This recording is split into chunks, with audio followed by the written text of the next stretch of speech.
में कई मुद्दे हैं सियासत करने के लिए, लेकिन अब नाम के मुद्दे पर सियासत शुरू हो गई तो देश के नाम पर अब सियासी बहस छिड़ गई है। राष्ट्रपति के निमंत्रण पद पर प्रेसिडेंट ऑफ भारत लिखा हुआ है, जिसको लेकर विपक्ष ने बीजेपी पर हमला बोला है। साथ ही इंडिया गठबंधन से डरने का आरोप लगाया, जिस पर बीजेपी ने पलटवार किया और कहा कि देश को गुलामी की विरासत से मुक्ति मिलेगी। के न्योते में भारत, देश भर में गरमाई सियासत, भारत में इंडिया पर घमासान।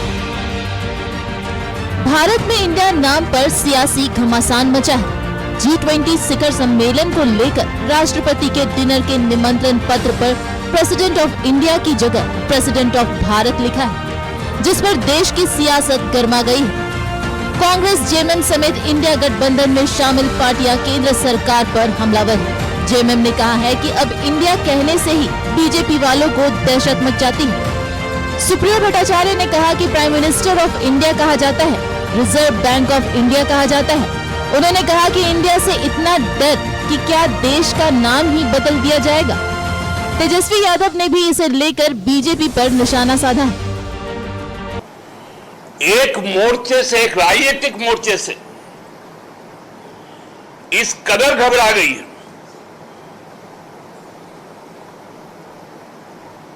कि पदनाम भी बदल जा रहा है।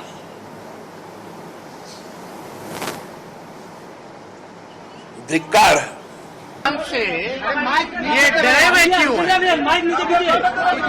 ये साफ यही ना दिखाता है कि मोदी जी इंडिया गठबंधन से डरे हुए हैं। देश का नाम इंडिया की बजाय सिर्फ भारत करने की अटकलें चल रही हैं। सूत्रों की माने तो संसद में विशेष सत्र में इस पर प्रस्ताव लाया जा सकता है, लेकिन विपक्ष इसे लेकर हमलावर है, जिस पर बीजेपी ने पलटवार किया है और कहा है कि देश के लोगों को गौरव होना चाहिए, गुलामी की विरासत से मुक्ति मिलेगी। इनको देश के स्वाभिमान की जो भी चीजें होती है उसमें परेशानी होती है, क्योंकि ये गुलामी की मानसिकता में जी रहे हैं, गुलामी की मानसिकता से बाहर नहीं आना चाहते।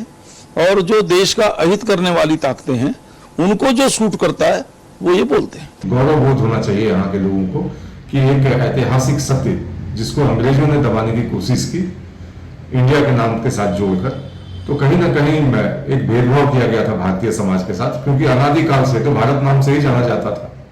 लेकिन अंग्रेजों का कृत्य को हम कितने दिनों तक ढोते रहेंगे। देश के नाम पर सियासी बहस छिड़ गई है। इस बीच कुछ मशहूर हस्तियां भी भारत के समर्थन में आ गई हैं। महानायक अमिताभ बच्चन ने सोशल मीडिया पर भारत माता की जय लिखा है। वहीं क्रिकेटर वीरेंद्र सहवाग ने लिखा, इंडिया नाम तो अंग्रेजों का था, अब टीम इंडिया की जर्सी पर भी भारत ही लिखा जाए। न्यूज़ 11 भारत के लिए रांची से सहनवाज और राजेश कुमार के साथ ब्यूरो रिपोर्ट। तो इंडिया का नाम भारत किया जाएगा, लेकिन अब इसको लेकर भी चर्चा छिड़ेगी कि गदर फिल्म में एक डायलॉग हुआ था, हिंदुस्तान जिंदाबाद, हिंदुस्तान जिंदाबाद। तो हिंदुस्तान की भी वकालत शुरू हो गई है, ट्विटर हैंडल पे मैं देख रहा था। और इस मसले पर चर्चा करने के लिए हमारे साथ खास मेहमान जुड़े हुए हैं। हमारे साथ मुश्ताक आलम साहब है, शमशेर आलम साहब है, हसन अंसारी साहब है और अविनेश कुमार सिंह साहब है। सबसे पहले मुश्ताक आलम साहब के पास चलेंगे, क्योंकि उन्हीं के नेता को हम प्रेस कॉन्फ्रेंस करते हुए देख रहे थे, आरोप लगा रहे थे कि इंडिया से डर गए हैं बीजेपी के नेता। हमको ये समझ में नहीं आता है कि भारतीय जनता पार्टी और उनके साथियों को जी इतना पेट में दर्द क्यों होने लगता है। ये इंडिया गठबंधन के बनने के बाद बहुत ज्यादा समय नहीं हुआ है, इसकी 3 ही बैठक हुई। पहले तो 200 रुपया गैस में कम कर दिया, ये डर है। दूसरा, इंडिया नाम से ये गठबंधन बना है और इंडिया इंडिया अगर हम कहते हैं तो हम इंडिया गठबंधन को प्रोत्साहित करते हैं, ये डर पैदा हो गया। अब तो इससे पहले इनकी सरकार आज 10 साल हो गई, तो इंडिया से अगर नफरत था तो जिस समय में ये आए थे सत्ता में, उसी वक्त में ये कदम उठा लिए होते तो समझ में आता। लेकिन साफ समझ में आ रहा है कि ये लोग इंडिया गठबंधन बनने के बाद डर पैदा हो गया कि आने वाला जो नतीजा है 2024 का, कहीं उसमें हम बाहर तो नहीं हो जाएंगे। इसलिए ये डर के मारे इंडिया, अब भारत के जितने भी नोट हैं सभी में एक गवर्नमेंट ऑफ इंडिया लिखा हुआ है। अब तो 1 रुपया से लेकर के 2000 का नोट तो खैर गायब हो ही गया, 500 रुपया तक के नोटों को फिर से मैं समझता हूं कि क्या बोलते हैं उसको, नोटबंदी हो जाएगा। और अब उसमें नया गवर्नमेंट ऑफ भारत लिख करके जब तक प्रिंट नहीं हो जाएगा, लोग फिर वही जो पहले तो कतारों में लगते थे कि 500 नोट वापस कीजिए, वो दृश्य दोहराने की बात करेंगे। ये इस तरह से बहुत सारे मामलात आएंगे जिनको इनको करना चाहिए, इसलिए कि इंडिया सब जगह पर है। तो ये कहां कहां से इंडिया को हटाएंगे। अब इंडिया हट गया, उसके बाद देश से प्रेम की भावना इन पर जागृत हो रही है, तो ये करेंगे कि हिंदुस्तान भी जहां लिखा हुआ है तो ये भी इनका ये नहीं है, ये भी विदेशी नाम अगर लगा दें तो इसको भी ये बंद करेंगे और भारतवर्ष करेंगे। बल्कि आर्यावर्त लिख लें, इससे ज्यादा बेहतर तो आर्यावर्त होगा कि आर्यावर्त बहुत पुराना नाम है, उस टाइप का नाम दे देंगे। चलिए शमशेर साहब, किस रूप में आप देख रहे हैं जो खबरें आ रही है नाम बदलने को, जो कार्ड में निमंत्रण पत्र में साफ अंकित है? देखिए, इंडिया और भारत, देश का बच्चा बच्चा जानता है कि एक ही नाम है।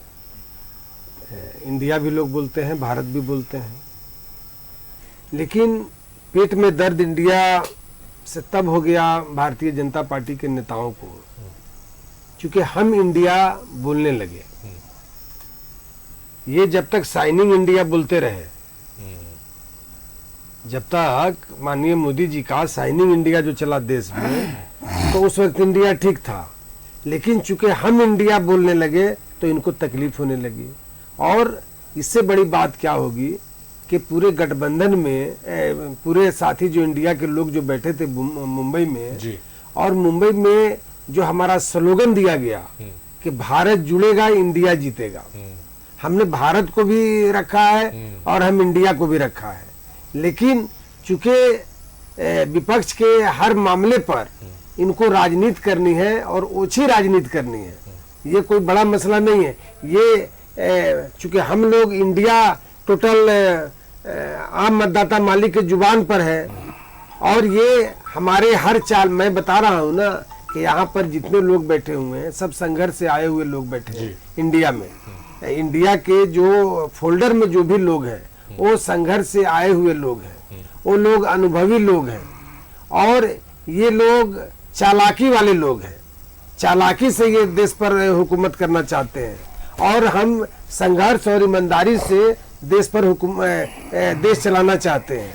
तो नतीजा ये है कि इसीलिए इनको इस नाम से चीड़ होने लगी है। और हमको लगता है कि अगर इस तरह का व्यवहार रखेंगे तो हमको लगता है कि देश की जनता खुद फैसला कर देगी कि इंडिया भी हमारा है, भारत भी हमारा है, हिंदुस्तान भी हमारा है। और मैं तो कहा कि स्लोगन ही हमारा है कि भारत जुड़ेगा इंडिया जीतेगा। अवनीश जी, संविधान में तो पहले से लिखा हुआ है इंडिया दैट इज भारत, तो फिर ये बदलाव की वजह समझ में नहीं आई। देखिए, India.IND अलायंस जो गठबंधन बना, जी जी, जिन परिस्थितियों में बना और जो अंतर विरोध अब धीरे धीरे छलक रहा है, वो किसी से छुपा हुआ नहीं है। और अभी अभी उदयनिधि स्टालिन ने जो बयान दिया है वो उसी गठबंधन का वो एक प्रमुख युवा नेता है, और उस गठबंधन का एक युवा नेता जिस तरीके का विभत्स बयान उसने दिया है, उसकी जितनी भी भर्त्सना की जाए वो कम है। पूरे सनातन धर्म पर उसने जिस तरीके का एक गंभीर कटाक्ष किया है डेंगू, मच्छर और कीड़े मकोड़े से, इससे घटिया स्तर का कोई बयान हो नहीं सकता है। ये 48 आवर से भी ज्यादा हो गए। I.N. ये जो गठबंधन है, इसके किसी भी वरिष्ठ नेता ने एक बयान तक नहीं दिया। वेणुगोपाल तक बोलते हैं कि आजादी की अभिव्यक्ति है। आप सोचिए, ये जिस देश में एकमात्र ये सनातनियों का देश है भारत जी, और ऐसा गंभीर बयान वो स्टालिन दे रहा है, तो उस स्टालिन जैसे प्रवृत्ति को आखिर कौन कंट्रोल करेगा? उस स्टालिन जैसी प्रवृत्ति को नियंत्रण करने के लिए, उसके जबड़े पर हाथ डालने के लिए भारत जैसा ही शब्द को आना चाहिए। भारत जैसा ही व्यक्ति आएगा तभी कुछ हो पाएगा, क्योंकि यह खतरनाक संकेत है राजनीति में। अभी तक किसी ने उसके बयान का खंडन नहीं किया है, और भारतीय जनता पार्टी इस बयान को लेकर चिंतित है। तो पिछले 9 सालों से तो प्रधानमंत्री इंडिया के रहे हैं, तो क्या वो जबड़े में जो आप कह रहे हैं हाथ नहीं डाल पा रहे थे? भारत की आवश्यकता पड़ गई? अरे भाई, तो मैंने कहा ना कि इतना गंभीर बयान तो आज तक किसी ने दिया ही नहीं था। ये गठबंधन बना और गठबंधन के बाद दिया, और उसके बाद मैंने कहा कि अखिल भारतीय कांग्रेस पार्टी के 1 to 3rd लीडर है वेणुगोपाल, और वो उस बयान पर बोलते हैं कि आजादी की व्यक्ति है। लगे हाथ खड़गे जी का पुत्र भी उस पर समर्थन कर रहे हैं। तो ये पूरा एक प्रायोजित है। तो जब ये पूरा प्रायोजित है, जब ऐसी खतरनाक प्रवृत्ति का उभार हो रहा है, एक ऐसे वायुमंडल का वो निर्माण करने वाले हैं, अगर वो गलती से सत्ता में आ गए तो इस देश में क्या करने वाले हैं किसी छुपा हुआ नहीं है। आज जो हाल झारखंड प्रदेश का है, जहां 5,500 से भी ज्यादा सिर्फ बलात्कार और दुष्कर्म की घटनाएं महिलाओं के साथ हो गई है, अगर ये गठबंधन में सत्ता में आ गए तो क्या होगा? अरे विनाश जी, इस बात का याद करना। तो भारत जो शब्द है, ये भारत शब्द अपने आप में पूरे इस देश को समाहित करने वाला है। यहाँ के जन जन के लिए एक आदर्श वाक्य है। सबको इस पर गर्व की अनुभूति होनी चाहिए, सम्मान होना चाहिए। ब्रिटिश काल के जितने भी चार चरित्र और चेहरे हैं, आज इनको उनके नेता को ब्रिटिश काल बुझा रहे हैं। उन सब नहीं, आज आपको ब्रिटिश काल बुझा रहा है। जाएगा हमारा लगातार इंडिया करते रहे। इस टाइम के जितने भी चीजें, किस चीज को हटाइएगा पर जितने भी चीज को हटाइएगा? इंडिया भी हटाना चाहते हैं। बिल्कुल हटेगा इंडिया। आज की देश की जनता समझ रही है किसकी चीज को हटाइए। देश की जनता समझ रही है। हम सत्ता में आ रहे हैं, गाँव आज हमारे गरीब कल्याणकारी योजनाएं कर रही है, तब तो हमको मत मिल रहा है। हम पूरे देश की जनता के लिए कर रहे हैं, तब तो हम सत्ता में आ रहे हैं। हसन साहब के पास चलेंगे और हम चाहेंगे कि पीसीआर हसन साहब के से सवाल हम ले रहे हैं तो उस फ्रेम को रखें, क्योंकि शमशेर साहब को हम विदा देंगे। शमशेर साहब हमारे साथ जुड़े हुए थे, लेकिन कुछ काम से उन्हें निकलना है। शमशेर साहब का बहुत शुक्रिया, आप इस चर्चा में हमारे साथ जुड़े हैं और ये चर्चा जारी रहेगी। हम चर्चा कर रहे हैं अपने विशेष में कि इंडिया को हटाकर अब भारत की बात हो रही है और भारत में किस तरह से बदलाव होगा, और इसमें खास मेहमान हमारे साथ जुड़े हुए हैं। कांग्रेस से शमशेर आलम साहब जुड़े हुए थे, लेकिन कुछ निजी कारणों से उन्हें जाना पड़ा है। मुश्ताक आलम साहब है, हसन अंसारी साहब है और अवनीश कुमार सिंह साहब है। और अब हम हसन अंसारी साहब का रुख करेंगे और हसन अंसारी साहब से ही जानने समझने की कोशिश। हसन साहब, किस रूप में आप देखते हैं जो बदलाव परिवर्तन हो रहा है? आरोप लग रहे हैं विपक्ष की तरफ से, लेकिन बीजेपी के जो आपके साथी हैं वो कह रहे हैं एक पॉजिटिव नोट पे ये बदलाव है। देखिए शाहरुख साहब, हम कहना चाहेंगे कि नाम का बदलाव ये कोई पहली बार नहीं है। आपने देखा होगा मद्रास, नाम तो सुना होगा आपने। मद्रास आज हो गया चेन्नई, बहुत पहले से। बॉम्बे टू गोवा फिल्म देखे होंगे ना, बॉम्बे आज उसको कैसे बोल रहे हैं? मुंबई। कलकत्ता बोलते थे, आज बोलने लगे कोलकाता, है ना। तो ये बहुत कोई अजूबा बात नहीं है। नाम का बदलाव समय समय पर जो सरकारें आई हैं, बहुत सारे शहरों का, बहुत सारे राज्यों का, बहुत सारे चीज़ों का नाम बदलते गई है। बहुत सारा आपने देखा होगा कि बहुत सारे रेलवे स्टेशन वगैरह का भी नाम बदल दिया गया। अब शहर का नाम जो है ना, क्या इलाहाबाद का क्या नाम रखा गया? प्रयागराज रखा गया। तो ये कोई बहुत माने प्रश्न करने वाला प्रक्रिया नहीं है। जो सरकारें आती है उसका वो अपना एडवांटेज और प्रिविलेज होता है। कुछ चीज़ों को जो समझती है कि सार्थक है, हमारे भारतवासियों के लिए जरूरी है, तो कर लेती है। तो इसको मैं उसी रूप में देखता हूँ। इसमें कोई आपत्ति नहीं आलम साहब, नाम अगर बदल रहा है तो उससे कोई आपत्ति नहीं होनी चाहिए। पर इंडिया से अगर भारत होगा तो इसमें जैसे दस्तावेजों में चेंज होगा और इंटरनेशनल लेवल पर भी, क्योंकि इंडिया नाम से हमें जाना जाता है और वहां इंटरनेशनल लेवल पर भी बहुत बदलाव की, जैसा आलम साहब ने भी कहा कि नोटों में बदलना होगा। अभी तो निमंत्रण पत्र में नाम बदला है, नोटों में बदलना होगा, इंटरनेशनल लेवल में भी बदलाव करना पड़ेगा। देखिए सतत प्रक्रिया है, ऐसा नहीं। हमने कहा ना मद्रास को चेन्नई किया गया, उस वक्त पूरे मद्रास हाई कोर्ट से लेकर मद्रास के सारे दस्तावेज मद्रास के नाम से ही थे। आज चेन्नई के नाम से हो रहा है। मुंबई के नाम से, बॉम्बे के नाम से था, आज मुंबई के नाम से हो रहा है। कलकत्ता के नाम से था, आज कोलकाता के नाम से। ये सतत प्रक्रिया है, ऐसी प्रक्रियाएं चलती रहती है, समझे ना। इसमें ये कोई अजूबा बात नहीं है। और इसको नेशनल और इंटरनेशनल लेवल पर इसको मैंने स्थापित करने में बहुत ज्यादा सरकार को कोई बहुत ज्यादा मेहनत करने की आवश्यकता भी नहीं। वो सोता ये सब चीजें आ जाती है। आलम साहब, ये नाम बदलने वाली जो सियासत चल रही है, खासकर इलाहाबाद या प्रयागराज का है, सबसे अधिक वहीं से खबरें इस तरह की आती हैं। देखिए, इसमें स्थानीय सेंटीमेंट जुड़ा रहता है। बहुत सारे स्थानीय सेंटीमेंट जुड़ा रहने के कारण मुंबई का नाम मुंबई हो गया, चेन्नई हो गया, कोलकाता हो गया या प्रयागराज हो गया।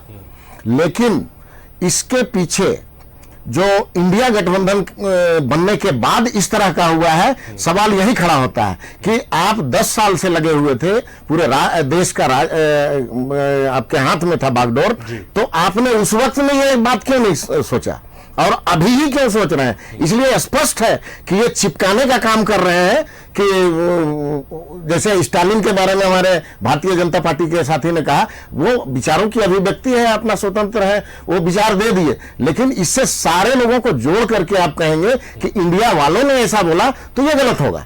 इसलिए यहां पर सीधा सीधी बात है कि इंडिया गठबंधन के बनने के बाद भारतीय जनता पार्टी को ये खलबली मच गई है कि अब हमको हर हाल में इंडिया बोलने से तो फायदा हो जाएगा इंडिया को, इसलिए इसको सिरे से हटा दो।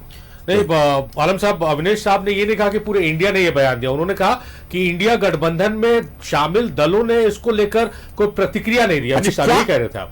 क्या प्रतिक्रिया देंगे? उनका अपना पर्सनल व्यक्तिगत विचार है, उसने कह दिया, लेकिन इसके कहा किसी ने तो ये नहीं कहा कि एकदम बहुत बढ़िया कह रहा है, जुलूस और प्रदर्शन शुरू हो गया कि हम बहुत बढ़िया बोल रहे हैं, इस तरह का कोई भी बात नहीं है। दुख ये है कि धर्मावलंबियों के मत लेने के लिए, वोट लेने के लिए जिस तरीके से राहुल गांधी सरीखे नेता भी कोट पर जनेऊ पहन लेते हैं, उनकी बहन मध्य प्रदेश में हनुमान चालीसा लेके घूमने लगती है, ये सनातन धर्मावलंबियों पर इतना बड़ा कुठाराघात और भयंकर बयान दिया उसने, एक प्रतिक्रिया नहीं आना, ये बड़ा आश्चर्य का विषय है। जी सर, जितने लोग जुड़े हैं, अवनी जी, जो आलम साहब कह रहे हैं कि जो नाम बदला उससे आपत्ति नहीं, टाइमिंग पर उन्हें आपत्ति की, इंडिया का नाम घोषणा हुआ कि इस गठबंधन का नाम इंडिया रहेगा और उसके बाद फिर ये नया डिसीजन आ रहा है। टाइमिंग का कोई देखिए, जिस जैसी समस्या होगी वैसा ही समाधान खोजा जाएगा। आज ये आज समस्या हो गया ना, इंडिया गठबंधन बनने के बाद एक समस्या पैदा हुई, इसलिए समाधान कर आई है। ये प्रवृत्ति इस बात का संकेत है कि वो गठबंधन आगे क्या करने वाला है। जैसे जैसे लोग हैं उन सबका अगर पूरा इतिहास भूगोल आप खंगा लेंगे तो पूरा इतिहास क्लियर हो जाएगा कि आने वाला समय में अगर इनको गलती से सत्ता मिल गया केंद्र का, तो ये देश का कैसा बंटाधार करने वाले हैं। तो मत देखिए, आज देश का से आगे बढ़ रहा है, देश का आंतरिक सुरक्षा, देश का बाह्य सुरक्षा हो या देश का पूरा चहुमुखी विकास आप देख लीजिए, सड़कों का निर्माण देखिए, लगातार विकास की जो गति है, ये किसी से छुपा हुआ नहीं है। 10 वर्षों में क्या हुआ है, गरीब कल्याणकारी योजना धरातल पर उतर गई, कई केंद्रीय योजनाओं को राज्य सरकारों ने रोक रखा है, उसका दुष्परिणाम गरीब लोगों को झेलना पड़ रहा है, नीचे तक आने नहीं दिया जा रहा है, योजनाओं को अटकाना भटकाना ये चल रहा है, झारखंड में भी हो रहा है। ये सभी बातें हैं। हमने तो ये कहा कि गठबंधन में हमारा झारखंड का केंद्र सरकार के पास 1,30,000 करोड़ रुपया बकाया है, आप दे दें हमको। हम कहाँ जा रहे हैं? आप तो रोक रहे हैं आप लोग कि किसी तरीके से जीएसटी का पैसा तक रोक दे रहे हैं आप लोग। इनको जीएसटी का पैसा बिजली का वितरण हो रहा है उसमें काट लिया जाएगा। इस तरह से यहाँ पर नहीं देते हैं, यहाँ पर डबल इंजन की सरकार नहीं चल रही है, इसलिए केंद्र सरकार के द्वारा जो दिया जा रहा है, दिया जाने वाला अनुदान है उसको रोक दिया जाए। जीएसटी का पैसा उसको भी काट लिया जा रहा है, पहले की बिजली का बकाया है उसमें काट लेंगे, हमारा पैसा आप दे दें, हम झारखंड का विकास कैसे होता है बताएंगे। बदला जा रहा है उस पर हो रही सियासत का, और डुमरी पर भी हमने चर्चा की और ये खास मेहमान हमारे साथ बने हुए थे। अब वक्त है इनसे विदा लेने का। आलम साहब बहुत शुक्रिया, हसन साहब आपका बेहद शुक्रिया, अवनीश जी आपका बेहद शुक्रिया, आप लोगों ने अपना कीमती वक्त दिया इस डिबेट में हमारे ऑफिस आकर। तो हम बात कर रहे थे भारत में इंडिया पर घमासान चल रहा है उस मुद्दे पर।